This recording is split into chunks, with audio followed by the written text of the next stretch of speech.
시청자 여러분 안녕하십니까? KBC 특별토론의 한국 민주주의의 위기와 전망 진행을 맡은 이영길입니다. 지난해 12월 3일 비상계엄 이후 2달여가 지났습니다. 대통령의 탄핵소추안이 국회를 통과했고 헌정사상 처음으로 현직 대통령이 구속 기소되는 격변도 겪었습니다. 헌법재판소의 대통령 탄핵 심판이 연일 열리고 있는 가운데 이 거리에서는 탄핵 찬반 집회가 규모를 키우고 있습니다. 일련의 상황은 대한민국의 민주주의가 무엇인지 또 앞으로 우리는 어떤 민주주의를 만들어가야 하는지 되묻고 있습니다. 오늘 특별 토론회를 통해 한국 민주주의의 위기, 정치 상황, 또 앞으로의 전망에 대해 이야기 나눠보겠습니다. 먼저 함께해 주실 분들입니다. 강기정 광주광역시장님 나오셨습니다. 네, 안녕하십니까? 네, 안녕하십니까? 네, 한국정치학회장을 맡고 계시는 김범수 서울대 교수님 나오셨습니다. 예, 안녕하십니까? 네, 안녕하세요. 우리 시장님, 예. 12월 3일 이후에 이 행정가, 시장 강기정에서 정치인 강기정으로 약간 변한 모습 많이 보입니다. 어떻습니까? 뭐 대한민국 국민 모두가 정말 12월 3일부터 지금까지 정치와고는 떨어질 수 없는 거의 그 공기와 물과 같은 존재가 민주주의가 돼버린 것 같아요. 그래서 모두가 정말 민주주의를 지켜야 되겠다 이런 마음들이 가득한 것 같습니다. 맞습니다. 민주주의가 공기처럼 우리 주변에 있을 때는 그 소중함을 몰랐는데 이게 사라진다면 이라는 그 공포감이 이렇게 올라오는 것 같고, 그래서 이번에 한국정치학회에서 광주에서 학술회의 한다고 오늘부터 시작해가지고 1박 2일 예, 이렇게 그렇습니다. 들었습니다. 이걸 광주로 정하신 이유가 또 따로 있으신가요? 사실 한국정치학회에서 이렇게 회의를 할 때 다른 도시에서는 좀 많이 했었는데 광주에서 이렇게 한 경우가 별로 이렇게 많지가 않았었습니다. 그래서 제가 작년에 회장으로서 이렇게 그 선출되고 광주광역시와 좀 같이 하면서 회의를 해야 되겠다라고 생각을 했고, 처음에는 그래서 지방분권 개헌으로 이렇게 주제를 잡아서 하려고 작년 11월부터 이렇게 준비를 했었습니다. 근데 이제 12월 3일 날 비상계엄이 선포가 되고 났더니 그렇게 했더니 이제 뭐 지방분권 개헌도 물론 중요합니다만 더 급한 이슈가 우리 그 민주주의 문제, 그리고 여러 가지 지금 현재 이 비상계엄 선포 이후에 우리 한국의 상황들을 짚어보는 것들이 좀 중요한 상황이 돼서 그래서 주제를 한국 민주주의의 회복과 재도약으로 정하고 광주시와 함께 이런 주제를 살펴보기로 했습니다. 뭐 잘 아시는 바와 같이 광주시는 저희 현대사에서 한국 현대 민주주의의 상징과 같은 도시이기도 하고, 이런 상징 도시에서 민주주의 문제를 살펴보는 것은 그 자체로 아주 큰 의미가 있다고 생각합니다. 그래서 이번에 이런 그 학술회의를 이런 주제로 광주에서 개최하게 되었습니다. 광주에서 한국정치학회가 광주에서 이런 포럼을 열어줘서 참으로 저희들은 감사합니다. 사실은 지금은 광주가 계속 소환되고 있습니다. 한강 작가는 광주는 보통 명사가 이미 돼버렸다. 특정한 행정을 지칭하는 명칭이 아니다. 정말 인간의 아픔과 존엄이 공존하는 도시가 광주다. 그런 광주를 한강은 보통 명사로 칭하고 있고, 또 계엄을 겪을 때 계엄령이 내려진 날 당일도 그랬지만은 이 계엄을 해결해가는 과정에서도 광주가 계속 소환되고 있습니다. 급기야 지난주에 뭐 이따 뒤에서 말씀 나누겠습니다마는 정말 이 광주에 무도한 사람들이 광주에 와서 민주주의를 짓밟는 이런 구호와 행위를 하는 것에 대해서도 또한 광주가 소환된 것 같고, 그런 점에서 한강 작가가 또 우리 계엄령이 또 그 이후에 많은 국민들이 민주주의의 상징인 광주가 그전에는 그냥 80년 5.18로만 느껴졌거나 다가왔던 것이 9.15로만 다가왔던 것이 피상적으로 다가왔던 것이 이번에 전 국민, 특히 젊은 층에서 서울의 봄이 이런 거구나, 광주의 5.18이 이런 거구나, 계엄령이 이런 거구나. 그래서 광주에 대해서 정말 모두가 다시 한번 되새겨보는 그런 시기에 딱 한국정치학회에서 포럼을 열어줘서 저희들은 너무 시적절하다 이렇게 생각합니다. 토요일 날도 하는 거죠. 예, 그렇습니다. 그 예. 주제를 보니까 뭐 5.18과 한국 민주주의 이런 것도 있지만 뭐 출산율과 민주주의의 예. 관계 뭐 이런 재밌는 주제들도 많이 있는데 일반인들도 참석할 수 있는 건가요? 아, 예. 많은 분들 다 이렇게 관심 있으신 분들 참석하실 수 있으십니다. 아무래도 그 민주주의의 위기를 많이 느끼시는 분들 또 많은 생각이 있으신 분들은 토요일 날 이제 집회 참석하기 전에 잠깐 학술회의 가서 들어보는 것도 나쁘지 않은 것 같아요. 예, 그렇습니다. 예, 예. 저희 이제 토론의 주제로 본격적으로 한번 들어가 보겠습니다. 저희가 토론 주제의 첫 번째로 한국 민주주의 위기라고 이렇게 이야기를 했습니다. 우리 시장님도 조금 전에 말씀해 주셨는데 이런 위기를 가장 극명하게 드러낸 것이 지난 주말에 광주에서 열린 탄핵 반대 집회가 아니었을까 이런 생각도 해봅니다. 먼저 이에 대한 이야기 나눠보겠습니다. 일단 시장님, 지난 주말에 보니까 금남로 집회에 뭐 여러 이제 분들과 함께 참석해 계시는 사진을 제가 봤습니다. 어떠셨습니까? 거기 참석하셨는데. 글쎄 일단은 한편에서는 여기가 어디라고 와 이런 얘기를 많은 시민들이 했거든요. 그 자리 5.18 민주광장과 금남로라는 곳은 80년 5.17 계엄 전두환 쿠데타 세력을 막아냈던 곳이거든요. 또 계엄 세력들이 광주 시민을 학살했던 곳이고 그곳에서 똑같은 윤석열 계엄 세력을 옹호하는 그 구호가 외쳐지고 집회가 열린다는 것은 저도 광주 시민으로서 또 많은 광주 시민들이 모욕을 좀 당한 것 같아요. 네.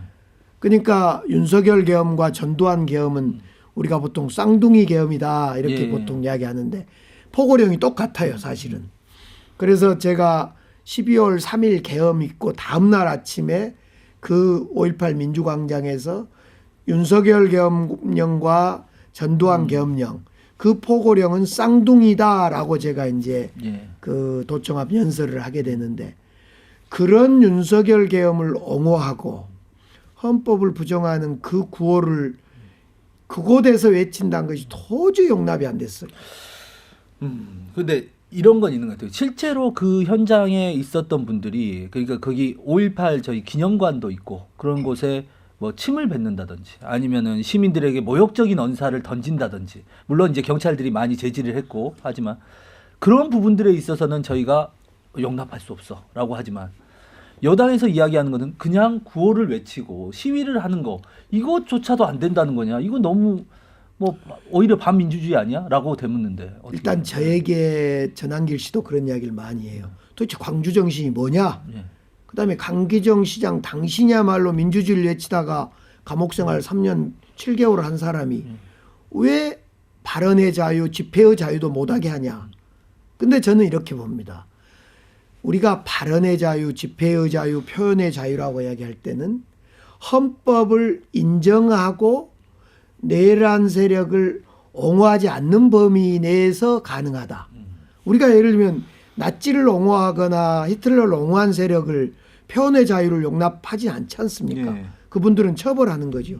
최근에 미국의 일론 머스크 장관이 히틀러를 상징하는 몸짓을 해서 호되게 당한 것을 우리는 알 수 있지 않습니까?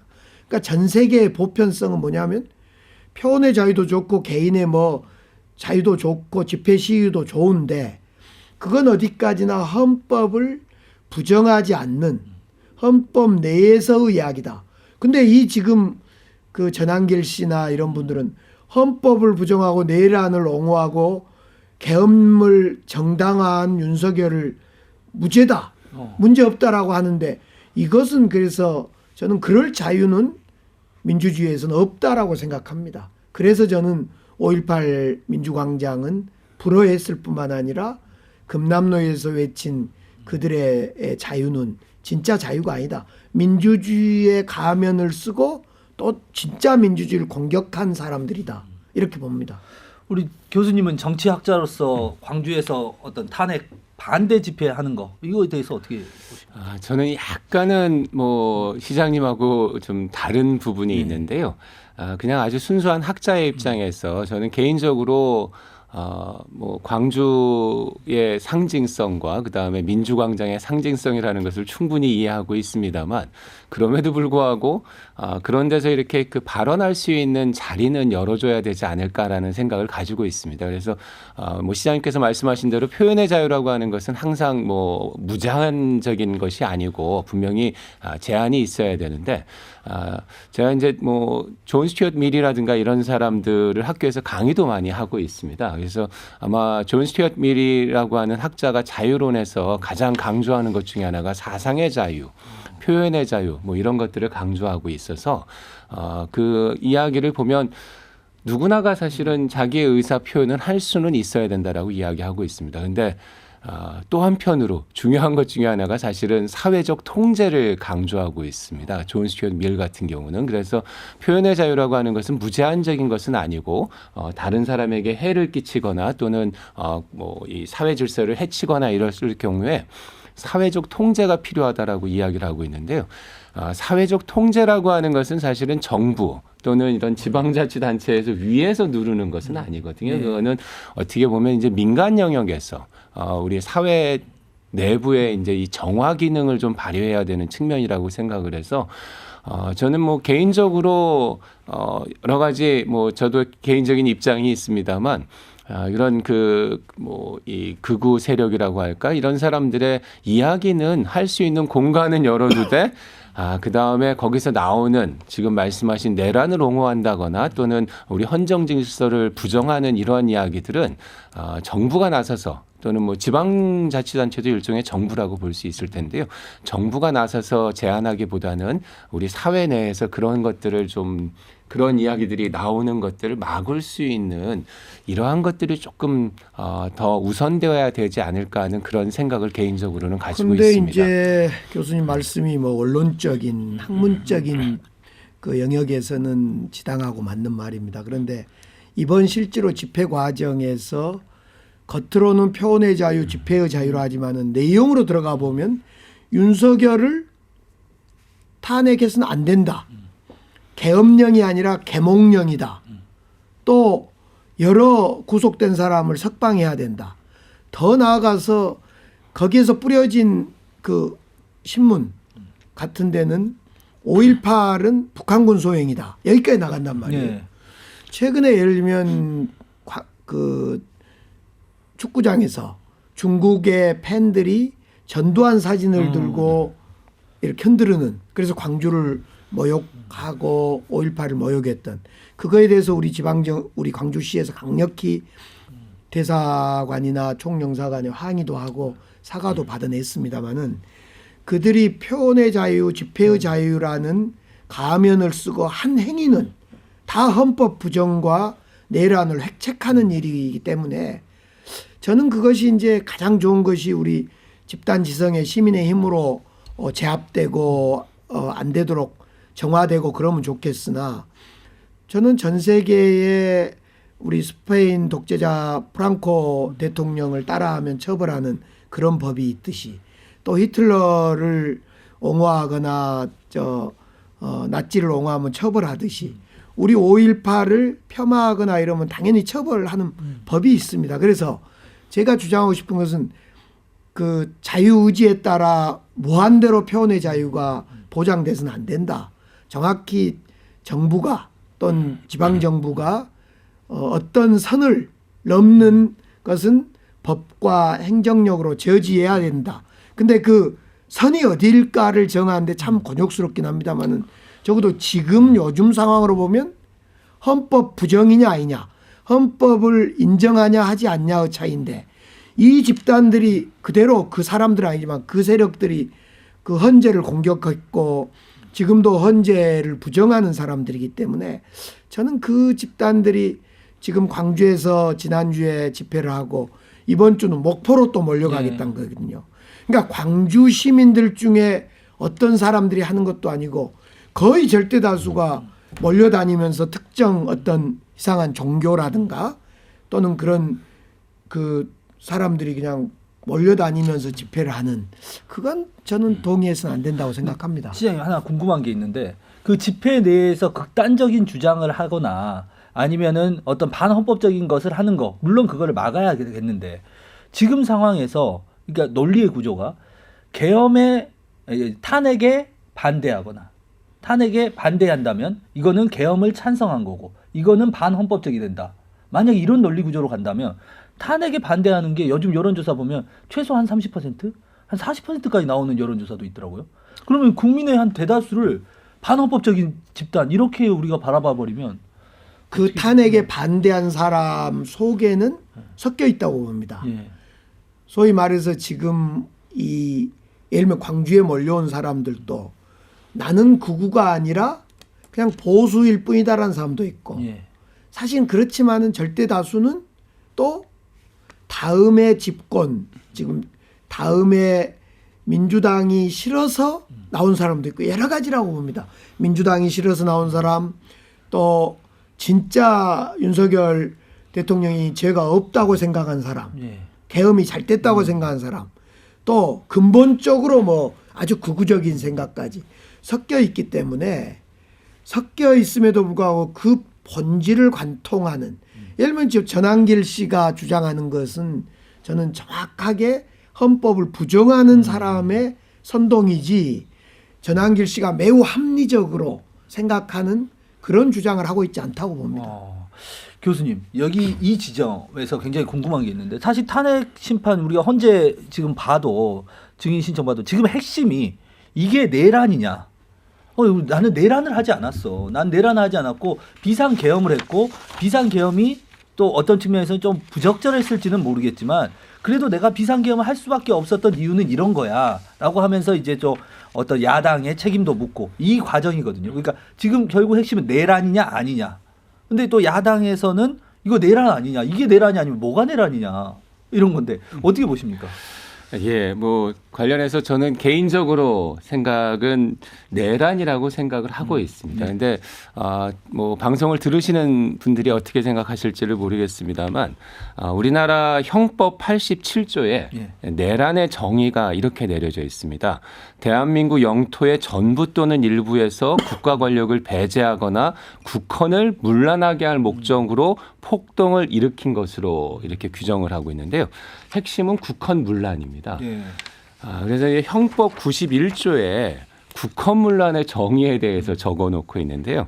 형법 91조 제2항에 헌법에 의하여 설치된 국가기관을 강압에 의하여 전복 또는 그 권능 행사를 불가능하게 하는 것이라고 형법에 정의가 되어 있거든요. 그래서 헌법에 의해서 설치되어 있는 국가기관을 강압에 의해서 권능 행사를 불가능하게 하는 것이 국헌 문란이라고 형법에 정의가 되어 있는데요.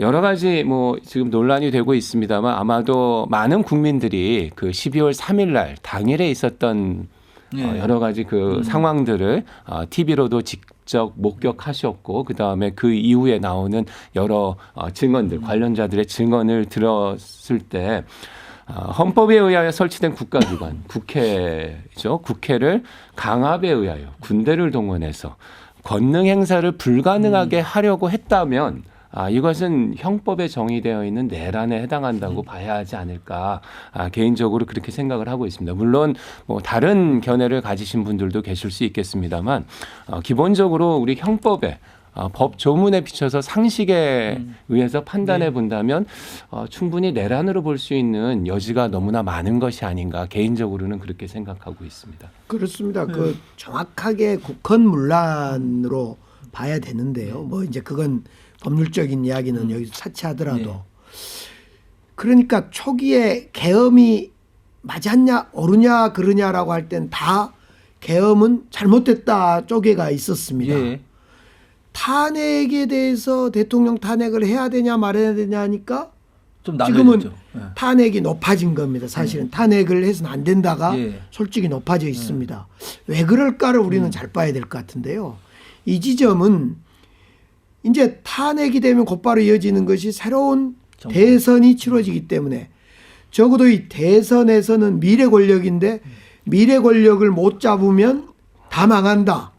그래서 지금 윤석열 계엄, 윤석열 대통령 처벌 내지는 이것에 동의해서가 아니라 미래 권력을 대선에서 이기려면 뭔가 힘을 써야 되겠는데 논리를 만들어야겠는데 그래서 내란이 아니다 기다 탄핵이 동의한다 아니다 하면서 꼬투리를 좀 만들고 싶은 거죠. 결집시키고 싶은 거죠. 그래서 이 보수층이라고 하는 예. 그 다음 대선이 이루어지면 민주당이 아닌 쪽에 서 있는 사람들이 힘을 모을 근거, 끌통을 만들기 위한 주장을 하다 보니까 지금 그런 것이지 예. 이거 내란이 아니고 계엄이 동의되고 이래서 이 지지율이 높은 건 아니다. 그 착시 현상이다 저는 그렇게 봅니다. 이런 측면에 있어가지고 사실 국민의힘이라 여당 측면에서 계엄은 잘못됐다, 부적절했다라고까지는 동의를 하는 것 같아요. 다만 이게 탄핵으로 갈 문제이냐, 그리고 내란죄로 이게 최소 무기징역인 내란죄로 이거를 기소할 일이냐라는 거에 대해서는 반발이 있는 것 같고요. 국민의힘 입장에서도 이쪽만 끌어안아서는 결국 이 조기 대선이든 뭐든 다시 정권을 가져올 수 없을 텐데 지금 이렇게 계속 어떤 뭐랄까 우경화되고 보수화되는 모습을 보여주는 이유는 어디부터 보시나요? 아마도 뭐 보수화되는 이유 중에 하나는 절박함의 차이가 아닐까라는 생각을 갖고 있습니다.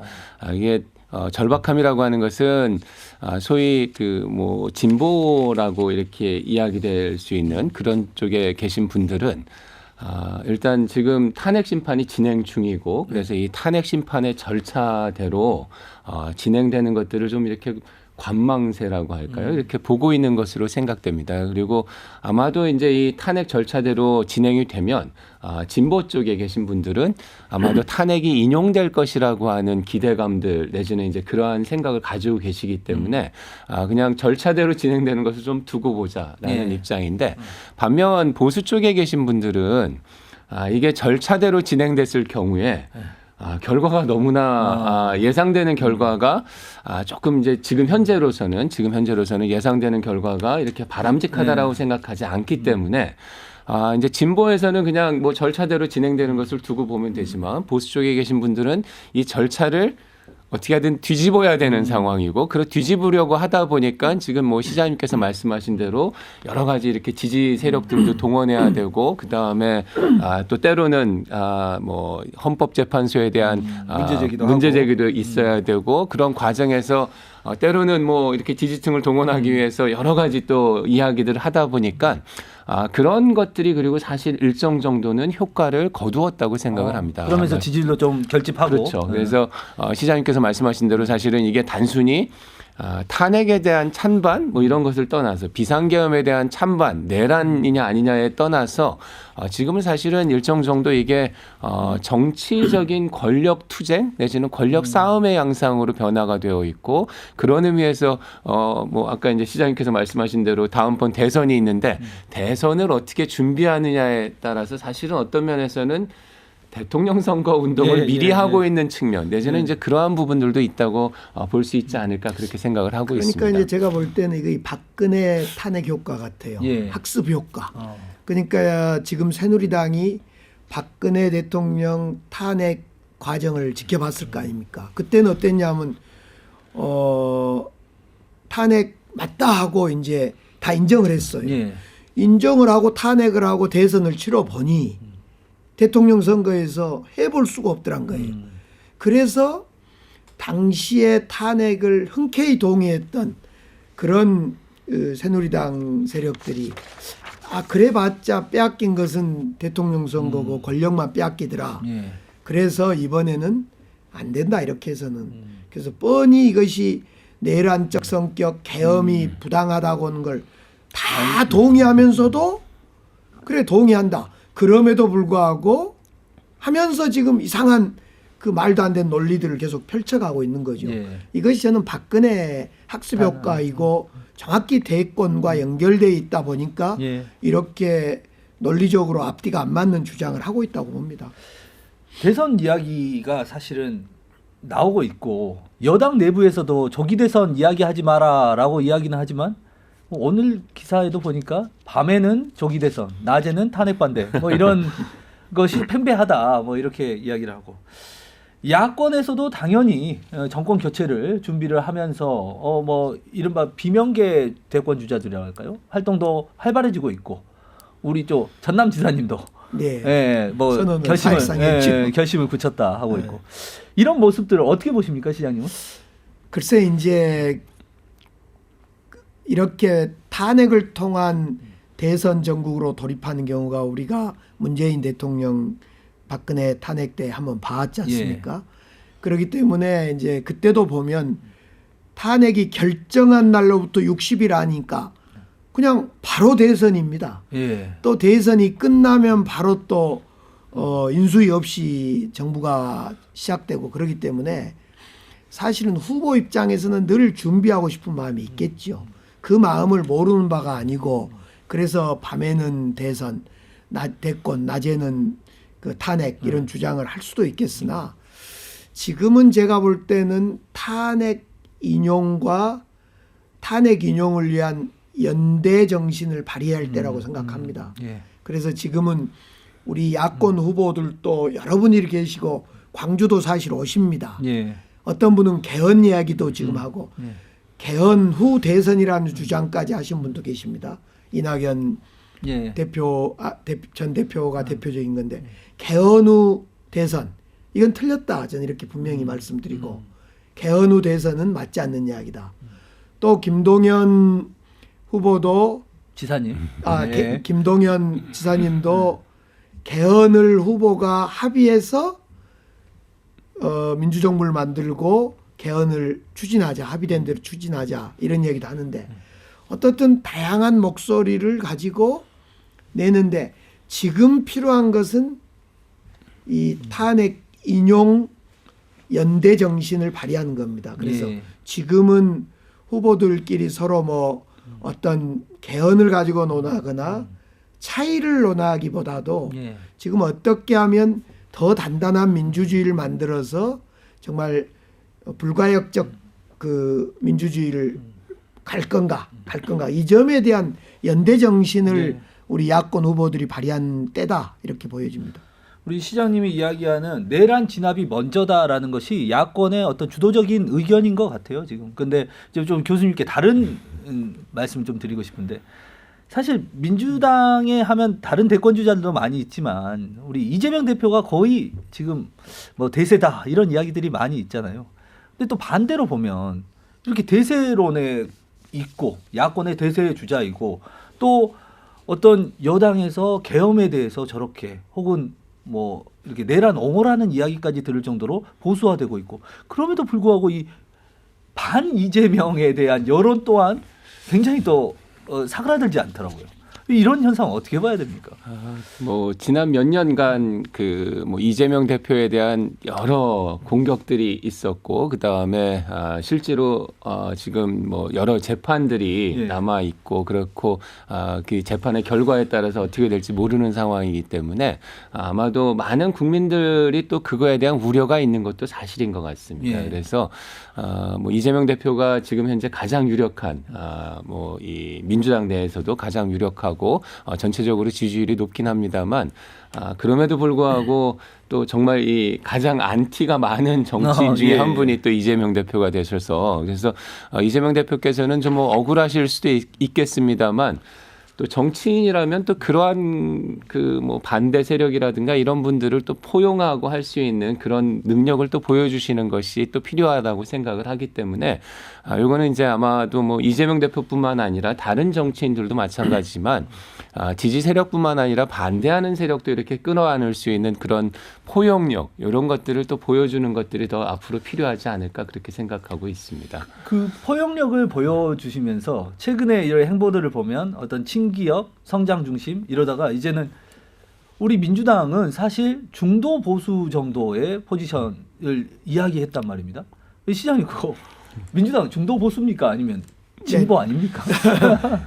그 말씀 드리기 전에 한 말씀만 예. 먼저 드리고 싶은 것이 사실 2017년 박근혜 탄핵 이후에도 문재인 대세론이었습니다. 예. 그 기억하실랑가 모르겠지만 2016년, 15년 안티 문재인, 반 문재인 정서가 엄청났습니다. 특히 호남에서 엄청 호남에서 심했죠. 엄청났습니다. 예. 제가 그 반 문재인 정서 때문에 문재인 당시에 대표하고 친하다는 이유로 제가 공천에 첫 번째로 배제된 사람이기도 합니다. 그때도 그러다가 문재인 대세론으로 갔습니다. 지금도 안티 이재명 분명히 있습니다. 왜 정치인이 많이 있겠지요. 그럼에도 불구하고 이재명 대세론에 대해서 대세론이 문제인 것처럼 생각하는 건 그거 좀 저는 문제라고 생각합니다. 그래서 문재인 대세론과 문재인 거대한 안티가 있었던 것처럼 이재명 대세론과 이재명에 대한 강한 안티가 있는 것은 정치인으로서 숙명이라고 생각합니다. 다만 이걸 어떻게 극복해 갈 것인가가 문제 아니겠습니까? 결국은 교수님도 말씀해 주시고 또 지금 이재명 대표가 이야기한 것처럼 통합과 연대의 정신을 발휘해야 된다고 생각합니다. 그 통합과 발휘의 연대의 정신을 실현하는 과정의 하나가 지금의 민주당의 정체성, 중도 보수다 이런 얘기를 지금 하고 있는 것 같은데 역대 결론적으로 말씀드리면 역대 김대중 대통령, 노무현 정부, 문재인 대통령이 다 우리 당을 얘기할 때 한마디로 중도 보수 정당이다라고 표현을 했습니다. 그럼 시장님 그거 동의하시는 건가요? 그렇습니다. 저는 김대중 대통령도 우리 당은 중도 보수다. 단 중산층 서민들에 기반하여 진보로 나가고자 끊임없이 노력한다라고 김대중 대통령도 말씀하셨고 역시 다른 우리 역대 대통령들도 우리 당을 규정할 때 그렇게 표현을 하셨습니다. 그런데 더더욱 지금 이재명 대표가 중도 보수다라고 이야기한데 그 배경은 다른 것에 있는 게 아니라 지금 많은 사람들이 극우가 나타나니까 나는 보수다라고 주장한 사람이 실제로 많이 생겼습니다. 우리는 그러면 앞으로 통합 정치를 해 나가는데 이 극우를 배제시켜야 되고 극우를 고립시켜야 된다라고 할 때 이 보수까지 우리는 껴안아야 된다고 보여집니다. 그럴 때 우리 민주당이 중도에서 조금 오른쪽으로 옮겨서 보수까지 끌어안는 모습을 보여주면 지금은 극우를 좀 고립시키는데 기여되지 않을까 이렇게 봐서 그렇게 표현하지 않을까. 전략적으로도 그렇고 사실은 지금 이제 중도 표 확장 뭐 이런 쪽도 얘기가 되니까 민주당의 그런 이야기들이 뭐 이해되는 측면은 있지만 민주당의 뿌리를 보면 군사 정부에 대항하고 새로운 체제를 만들려고 했었던 그 뿌리가 있지 않습니까?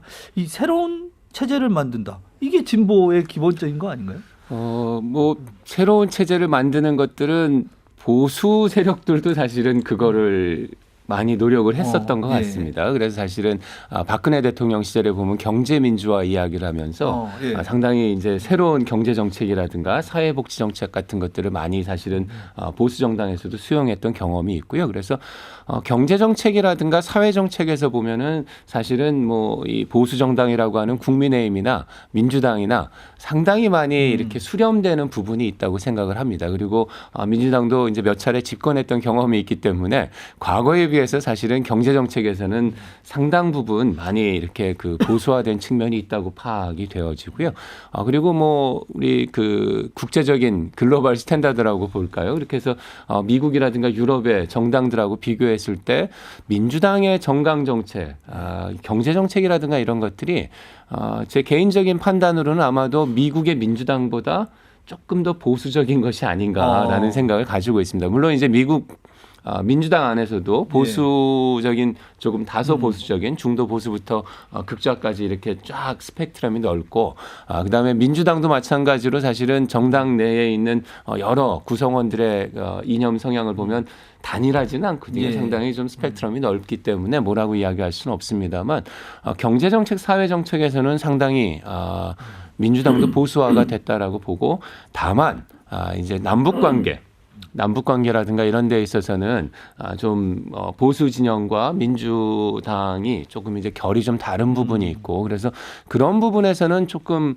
다른 측면이 있습니다만 사회 경제적인 측면에서는 충분히 뭐 중도 보수라고 이야기하는 것이 어색하지는 않은 그런 느낌입니다. 그러니까 이제 중도 보수다 할 때 중도 이제 역대 대통령은 중도 우파다 이렇게도 표현했습니다. 예. 김대중 대통령도 우리 당은 중도 우파입니다 이렇게 표현했는데 지금 이 중도 보수다라고 이재명 대표가 얘기할 때의 보수는 아까도 얘기했지만은 극우를 배제시켜야 될 필요성 때문에 이제 그런 표현을 쓴 것 같고요. 예.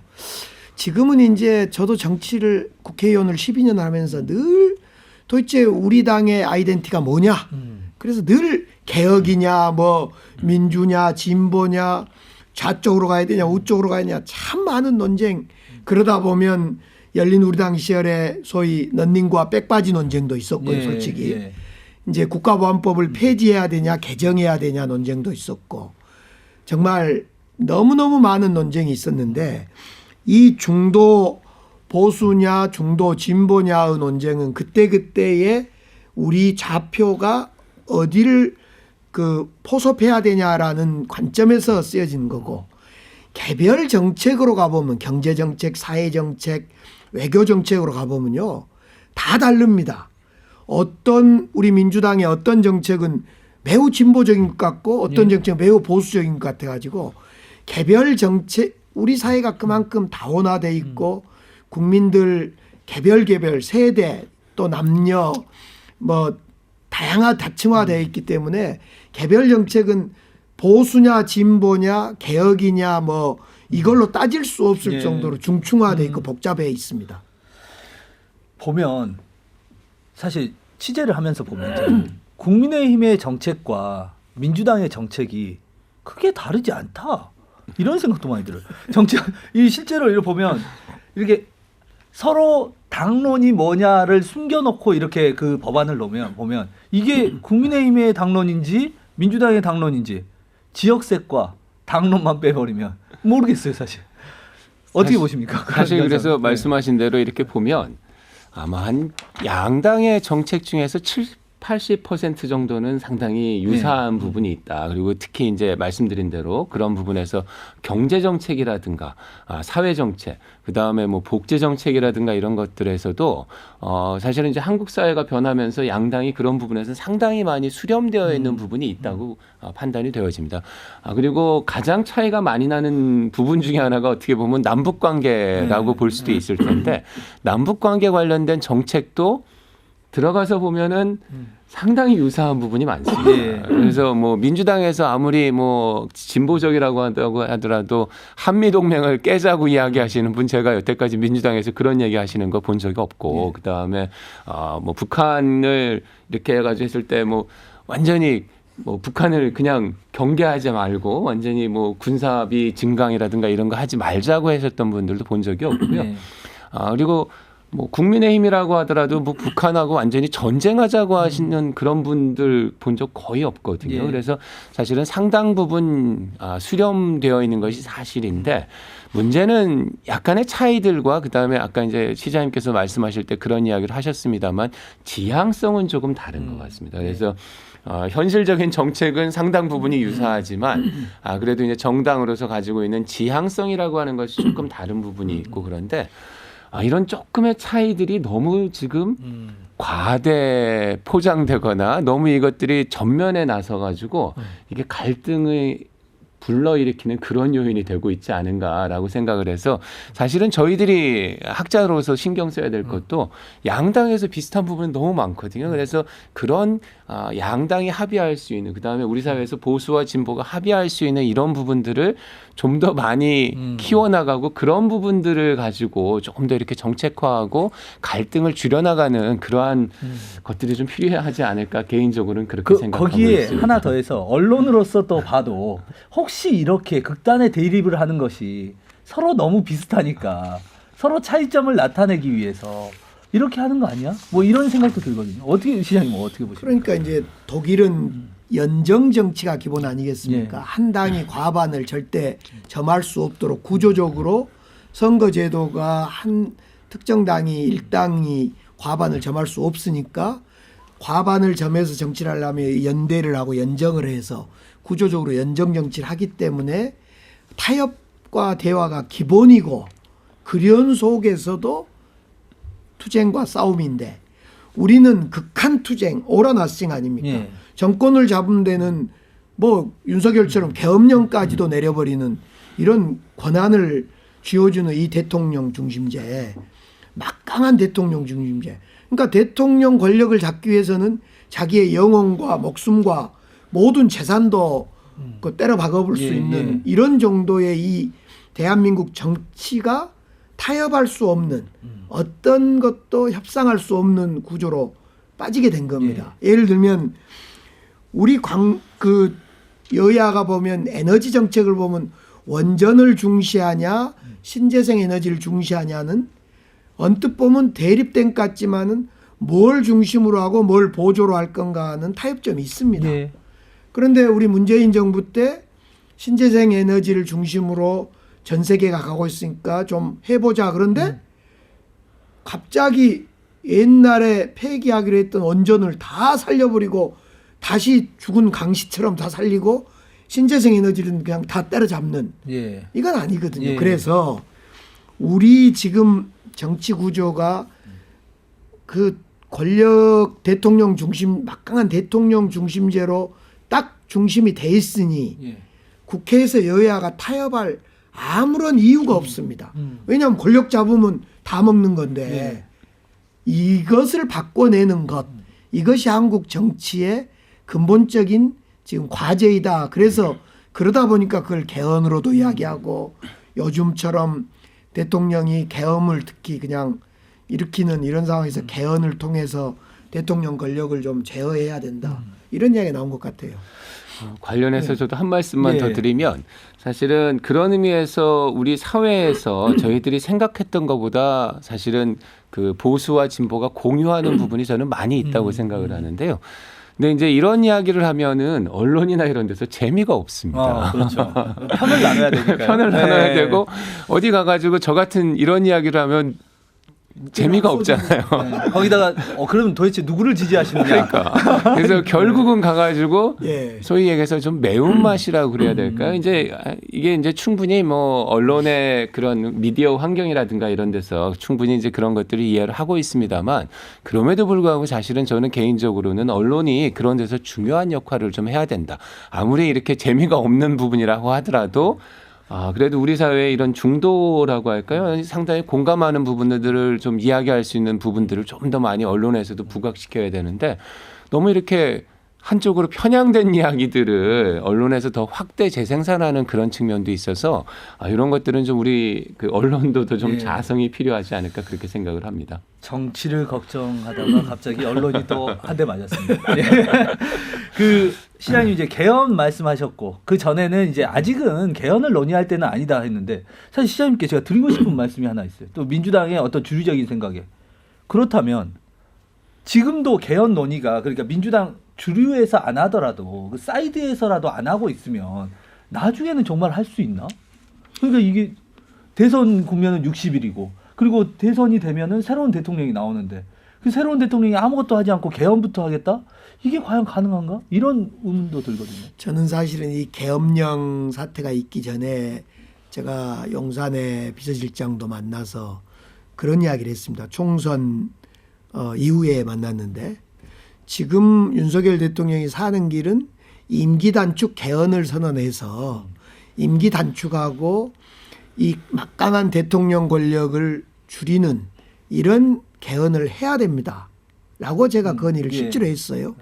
그리고 제 소신이기도 하고 이제 탄핵이 인용되면 대통령 선거가 2달이라는 짧은 기간에 뽑히기 때문에 이럴 때 뭐 개헌을 어떻고 저쩌고 할 수가 어려울 거예요. 틈도 없죠. 예. 뭐 이제 자기 공약 정도는 말할 수 있겠으나 새로 된 대통령이 반드시 개헌은 어떤 절차로 하겠다라고 소위 대통령 선서할 때 예. 그때 밝혀줘야 됩니다. 그렇지 않고서는 어렵습니다. 문재인 대통령이 개헌을 하겠다는 선언을 넘어서 개헌 입법까지 제안을 했습니다. 개헌안까지. 안까지 네. 국회에 제안했는데 당시에 국회에서 동의가 안 됐습니다. 네. 그런 만큼 이제 민주당이 다수당을 차지하고 일당을 차지하고 있기 때문에 만약 민주당이 집권을 하게 되면 그 집권한 대통령이 대통령 선서할 때 취임할 때 이 개헌 프로세스를 분명히 국민 앞에 밝혀주고 그것을 민주당은 지원해주고 지지해주고 그래야만 이건 가능하다 이렇게 보고 지금 그냥 논란만 일으키게 지금 개헌을 드러내는 것은 누구에게도 도움이 안 된다 이랬습니다. 그 개헌 관련해서 교수님은 이 개헌 이야기들이 한 20년 전부터 계속 나왔거든요. 근데 계속 좌초되고 그러다 보니까 이제 어떤 패배주의에 젖어서 개헌 되겠어 이런 생각도 드는데 좀 어떻게 해야 될 것 같습니까? 이거? 개헌이 필요한 것 같습니다. 개인적으로 87년도에 개헌을 하고 이제 한 40년이 흘렀는데요. 지난 40년 동안 사실 우리 사회가 너무나 많이 변했습니다. 근데 너무나 많이 변했음에도 불구하고 40년 전에 만들어 놓은 옷을 지금 입고 있는 거거든요. 그러니 이제 개헌의 필요성은 많이 생겼는데 너무 이제 개헌을 그동안에 우리 사회가 좀 중시 여겼던 것이 아닌가 하는 생각이 있습니다. 그래서 개헌을 한번 할 때 그동안에 40년 동안 이런 거 저런 거 못한 거가 있으니까 이번에 한 번에 다 해야지라고 생각을 해서 개헌 어젠다를 꺼내기 시작하면 합의될 수 있는 부분이 그렇게 없습니다. 너무너무나 사실은 우리 민감한 부분들이 많고 사실은 논쟁적인 사안들이 많은데 이러한 사안들을 한 번에 그동안 우리가 40년 동안 못했으니까 한 번에 다 하겠다라는 생각을 하면 그러면 이번에도 개헌은 실패한다. 저는 그렇게 개인적으로 생각을 하고 있고요. 그래서 개헌을 우리가 한 번에 모든 그동안에 40년 동안 우리가 쌓아왔던 여러 가지 법과 제도를 한 번에 고치려고 생각을 하면 너무나 많은 것을 하려고 하면 하나도 못한다. 그런 생각을 가지고 있고요. 그래서 개헌이라고 하는 거에 대해서 너무 이렇게 크게 생각하지 말고 양당이 합의할 수 있는 아주 최소한의 것. 아마도 요즘 뭐 이야기 나오는 것 중에 하나는 뭐 대통령의 이제 중임 4년 중임제라든가 또는 뭐 선거가 5년마다 한 번씩 되고 지방선거와 총선이 4년마다 한 번씩 되기 때문에 주기가 엇갈리고 그러다 보니 상당히 선거 때문에 뭐 집권을 하더라도 여러 가지 이런 선거로 인한 폐해 이런 것들이 있기 때문에 그런 것들을 고치는 아주 최소한의 것 정도를 이번에 하고 그리고 지금 시장님께서 말씀하신 대로 여러 가지 사실은 고쳐야 될 게 많습니다. 근데 한꺼번에 하려고 생각하지 말고 하나하나 여러 차례에 걸쳐서 나눠서 한다라는 생각을 가지고 하면 그러면 사실 이제 어느 누가 집권을 하시더라도 이렇게 큰 부담을 안 하고 하실 수는 있으실 것 같아요. 그래서 좀 그런 방식으로 개헌을 접근하는 것도 새로운 그중에 방식이 아닐까 교수님, 생각을 합니다.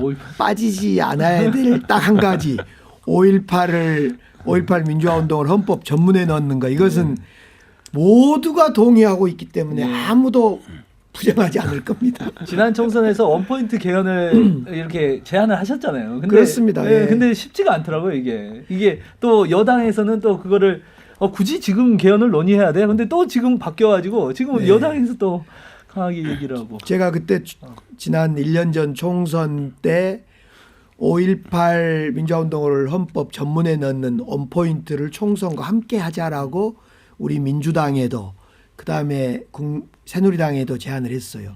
솔직히 이걸 제안하면서 정치적으로는 누구에게 이길까 이런 생각도 따져봤습니다. 아마 그건 정치적으로는 새누리당에게 조금 더 국민의힘이에요. 국민의힘.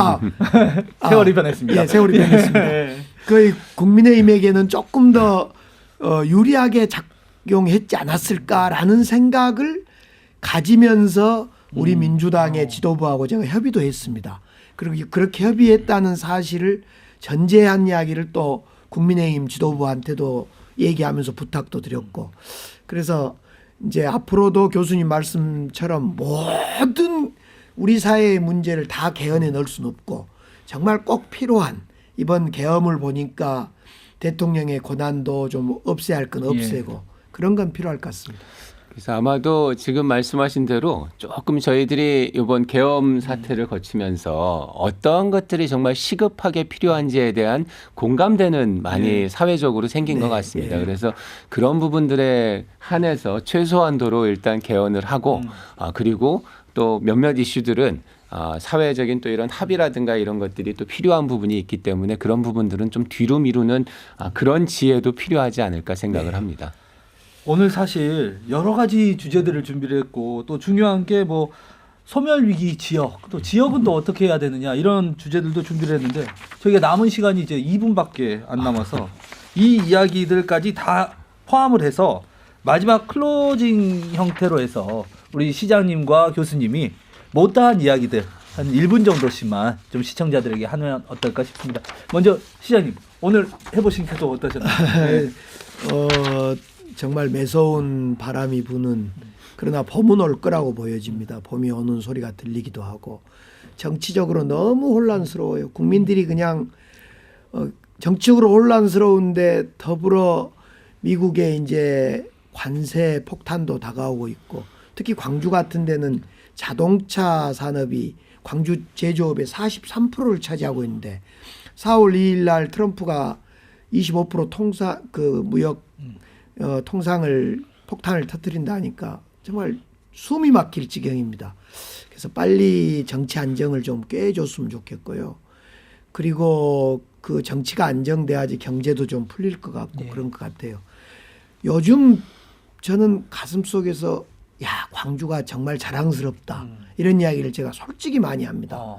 제가 광주에서 정치를 해온 사람으로서 정말 늘 광주 시민에게 감사하고 고맙다 이런 생각은 갖고 있었습니다만 요즘처럼 전 세계에서 한강 작가 때문에 전 세계에서 또 계엄령을 겪으면서 탄핵을 추진해가는 과정에서 우리 시민들 또 80년 5월이 자랑스러운 이런 걸 정말 느껴요. 그래서 제가 얼마 전에 신년 시정연설에서 시의회에서 연설을 하면서 제목이 시민 여러분 광주가 자랑스럽습니다. 이런 그 연설을 한 적이 있습니다.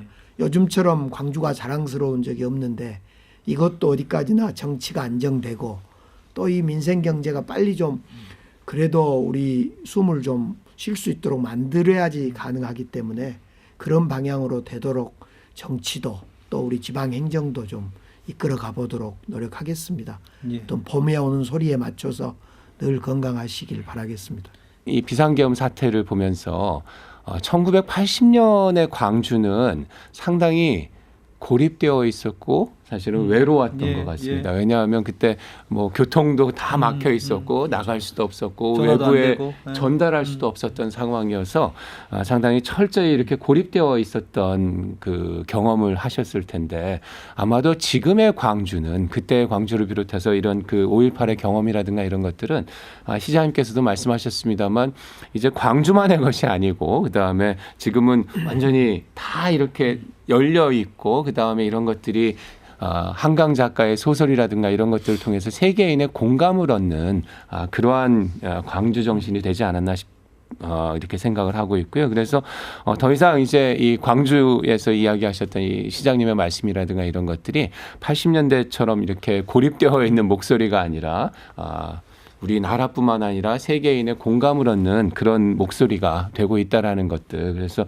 그런 목소리들이 앞으로도 우리 사회에 이렇게 중심을 잡아가는데 큰 기여할 수 있는 그러한 광주로 자리매김하기를 바라면서 이렇게 인사드리겠습니다. 예, 감사합니다. 지금까지 저희가 사실은 이곳 현장에서 여야의 날선 공방을 많이 방송을 해드렸는데 오늘은 우리가 가지고 있는 민주주의, 정치를 한번 되돌아보는 시간을 가졌습니다. 많은 도움 되셨기를 바라겠습니다. KBC 특별토론회 한국 민주주의 위기와 전망 여기서 마치겠습니다. 시청해주신 여러분 고맙습니다.